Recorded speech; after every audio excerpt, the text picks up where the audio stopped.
Eraser, তুই জানিস আমি কত গুরুত্বপূর্ণ? এই পুরো পৃথিবীর সুন্দর সুন্দর নকশা আমার হাত দিয়ে তৈরি হয়। আমাকে ছাড়া কারো লেখালেখি বা আঁকা আঁকি সম্ভব না। তা ঠিক, কিন্তু ভুল করলেই তো সবাই আমাকে খুঁজে। তোর ভুল ঠিক করার জন্যই তো আমি আছি, তাই না? আসল কাজটা কে করে বলতো? ভুল? আমি কখনো ভুল করি না। আমার টানে মানুষ তাদের ভাবনা প্রকাশ করে। তুই শুধু আমার তৈরি ভুল ডাকতে পারিস।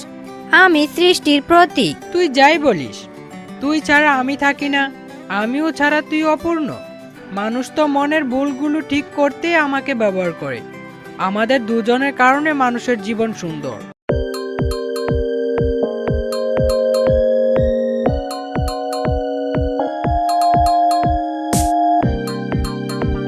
না, তোর কোনো প্রয়োজন হয় না, শুধু অকাজের তুই। আমার মালিকের তো প্রয়োজনই হয় না তোর।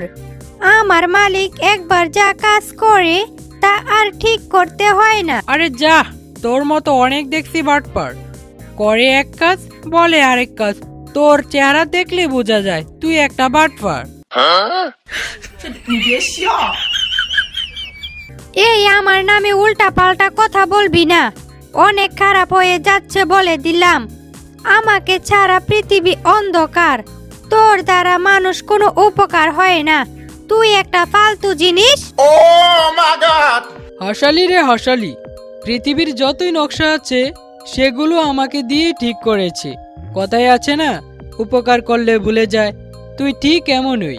তোর মতো ফাজিলকে আমার মনে রেখে কোনো লাভ নেই, ফালতু জগরাইটটা। তুই জগরাইটটা, তোর বংশ জগরাইটটা। দেখমনি কোনোদিন আমার তোর কাজে লাগেনি। যদি কোনোদিন বলিস সেদিন মনে রাখিস কথাটা। আরে যা যা, তোর মতো করলা অনেক দেখছি। তুই আমার তিতা বললি? কানে কি বেশি শুনিস নাকি?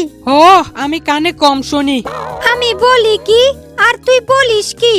বলেছি কানে কি বেশি শুনোস? তুই কস কম শুনি। পাগল হয়ে গেছত নাকি? আমি তোর প্রেমেতে পাগল হয়ে গেছি। তোর প্রেমেতে অন্ধ হলাম, কি দোষ বিতাতে। থাক, আর নাটক করতে হবে না। প্রচুর নাটক করেছো, আর না। আমার এই দোষ, তোমাকে ভালোবেসেছি। আর আমার সাথে এভাবে কথা বলো না, আমি অনেক কষ্ট পাই। তোর সাথে 5 বছর হইছে ব্রেকআপ হয়েছে। তোর সাথে আমি আর কোনো কথা বলতে চাই না।